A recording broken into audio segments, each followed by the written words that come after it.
Now, if we can, joining me from Western Australia, former Liberal leader Matt Birney, appreciate your company, and Senator James Paterson from Victoria. Thanks for your company. Matt Birney, quick thoughts from you. The PM's in your neck of the woods. He's up north. I think he's coming back to Perth for a mining conference of sorts. Let me just ask you before we get to some of the issues of the day. The mining boom, which once was, has come off. The PM is there with the new Resources Minister, Josh Frydenberg. What's the mood like in the West? I mean, is it pessimistic with the boom having come off, or is it that this is just a typical part of the cycle and we will go through some of those golden years again? Look, I think it's fair to say, Peter, that the mood in WA has been dampened quite significantly, probably over the last 12 to 18 months. Certainly the mining boom has come off, and that has had a ripple effect throughout our economy.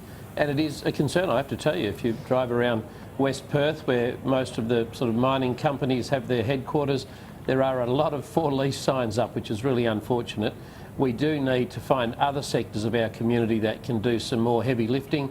I think tourism is a really good one, construction's another good one, and certainly I think things are not as good as they had been, and I think that message will be given loud and clear to the Prime Minister in the next couple of days. I might note, though, that he does come bearing gifts. I see that he had a very large package to give to Western Australia. Yeah, $500 million or something. Yeah, by way of compensation for the GST. And frankly, whilst it's a very good offering, it was very, very necessary. And I think anybody that was even a mild contributor to this debate could see that Western Australia were being done over by the Grants Commission. I mean, they're still looking at our mining royalty income from 3 years ago, and they're calculating the grants today based on that, which is just a crazy system, frankly.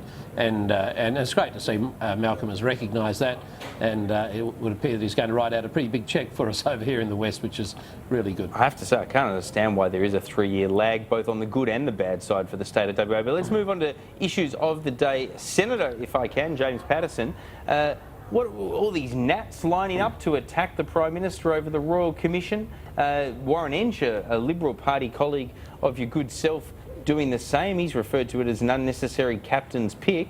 How is Malcolm Turnbull expected to mount the case against Bill Shorten's Royal Commission into the banks if there's so many people being carved off from his own ranks saying it's a good idea? Well, I don't think I agree with the characterisation, Peter, that they're attacking the PM. They were just floating their view on the issue, which they're entitled to do as members of the backbench. My view, though, very clearly is... They're opposite, though, to the Prime Minister. It makes him look ridiculous when he says that Bill Shorten is risking the economy with this idea. That means that half a dozen of his own team are economic risks. Well, Peter, I mean, I completely agree with the PM on this, but I have to say, I think we have to get past this idea that if a couple of backbenchers disagree with the position of the Prime Minister, that it's some kind of chaotic thing. I mean, people within political parties have different views, and occasionally I think it's okay for them to express those views. So I'm not greatly troubled by this. I think they're just speaking out on an issue that's concerned to them. The government's position is very clear, though, which is that a Royal Commission into the banking industry is not necessary, particularly when you consider that effectively we have 2 standing Royal Commissions into the banking industry with APRA and ASIC, who have extraordinary powers to inquire into the banking industry, and some of which go beyond that of a Royal Commission, and certainly far beyond that of what we would give an ordinary police force. Now, I understand, Matt Birney, that Senator Paterson, he's made a legitimate argument, one I don't disagree with, quite frankly, about why there's not a need for a Royal Commission. And I also don't disagree with this idea that there's nothing wrong with backbenchers speaking their mind. But we're in a quasi-election campaign, Matt Birney. I mean, you're a former party leader of the Liberal Party at the state level in WA. This would have to be nothing but frustrating as hell for the Prime Minister, wouldn't it? I think firstly, Peter, the call by Bill Shorten and the Labor Party for a Royal Commission into the banks is just cheap politics. I agree with that. The Liberal Party launched a Royal Commission into the building industry and by extension into its union mates. And so they see this as a bit of payback. They think that the Liberal Party are somehow associated with the banks. I've yet to see how you make that link, but this is just very cheap politics. I should point out also that there was a financial inquiry that included the banking system, the report of which was only delivered about 18 months ago by David Murray. It consisted of about 44 recommendations. The government accepted and implemented most of those 44 recommendations.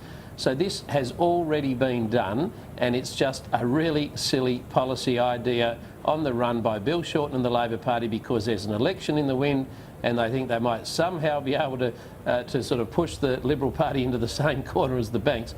With respect to the Nationals thinking it's a good idea, I think we should take that with a pinch of salt also, because there are a lot of farmers out there who just don't like banks, and it's based on the predicament that some of them find themselves in from time to time.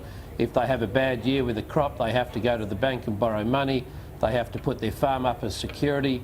And if they have another bad year, then the bank, as they're entitled to do, looks to foreclose on that property, as they would do to my property if I put that up as a guarantee for my business. So I don't think we should be that surprised that the National Party, and by extension the farming community, think it would be a good idea to apply a bit of heat to the banks. But I'm not sure how sensible it is. I don't disagree with everything that you've both said about the cop on the beat, about what the Nationals are like vis-a-vis the self-interest that they have in this policy space. Matt Burney, Senator, about the need for, or the right of people to speak out freely. But politically speaking, this is manna from heaven, James Paterson, for Bill Shorten. I guess the question for you now is, do you think it's going to run out? Do you think people will in time see through this? Because we're pretty close to an election. Well, Peter, I'll be interested to see if Bill Shorten's promise for a Royal Commission to the banking industry lasts as long as his proposal to nationalise the steel industry.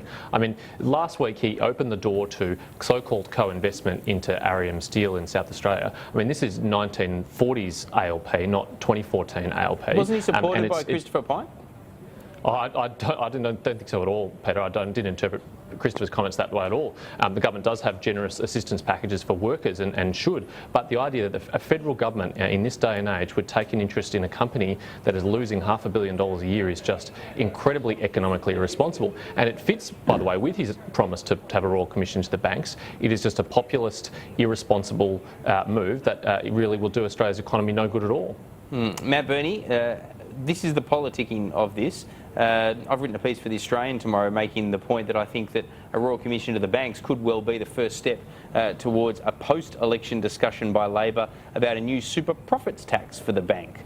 Now, this has been something that hasn't just been mooted by the Greens, it's been mooted by none other than Tony Sheldon, a former Vice President of the Labor Party. Have they learnt their lesson politically from how they handled the mining resource rent tax to perhaps go about it in a more politically strategic way by having a Royal Commission first on the banks, which might get more public support? Well, firstly, a super profits tax is just the politics of envy. If you make too much money, we're going to take it off you. It sort of smacks a bit of communism, if you ask me. But just with regard to the proposed Royal Commission by the Labor Party into the banks, particularly banks in Australia, would be the most regulated, if not the most over-regulated system anywhere around the world. You've got everybody from ASIC all the way down, breathing down their necks. And so there is already, and I've heard this term used recently, and it's quite right, there is already a really tough cop on the beat in the banking sector. I doubt very much that any Royal Commission will find any systemic issues within the banking sector. They might find the odd one or two glitches, as you would find in any industry, but they won't find systemic matters as the Building Royal Commission did find. And the great difference between, say, the building industry, where the government launched a Royal Commission, and the banking industry, where the Labor Party are proposing to launch a Royal Commission, is that the building industry was unregulated and there were systemic issues that flowed all throughout that industry. Look, I know a lot of merchant bankers, for instance, investment bankers, corporate finance people, stockbrokers, and they are scared stiff of ASIC. They are scared stiff of giving advice these days or doing anything that steps them outside of the realms of what's possible. You won't find any systemic issues. It's just a political play on the part of the Labor Party. ASIC is very, very powerful, no doubt about that. Very quickly, James Paterson, because we do have to go. John Howard warned that when the Pink Backs Royal Commission was done as an overtly political Royal Commission, it was not a good precedent. Are you learning why now, as we see Labor go after the banks? Well, my view, Peter, is that we should tread very carefully when we're commissioning any Royal Commissions. It should be used at the last resort. But I don't think it's a fair comparison between Pink Bats and a banking Royal Commission. I mean, Pink Bats led to the deaths of many Australian workers unnecessarily. And there had been plenty of investigations of it. There had been a number of not Royal Commissions, but pretty damn close to a Royal Commission. And that's the comparison here. You've got ASIC, you had lookings into pink bats. Strong comparison. John Howard, no less, says it was deeply political as a decision, the pink bats Royal Commission. So is Bill Shorten's on the banks. Well, as I said, I think we should be very careful when organising Royal Commissions. There may be a bit of a fever, Royal Commission fever, seeping into Australian politics, and people are proposing them left, right and centre. I think they should be used as an absolute last resort and very sparingly indeed, because they do have extraordinary powers. I agree with that. The civil libertarian in me certainly agrees with that. Gentlemen, we're out of time. James Paterson and Matt Burney, appreciate your insights as always. Cheers. Thanks.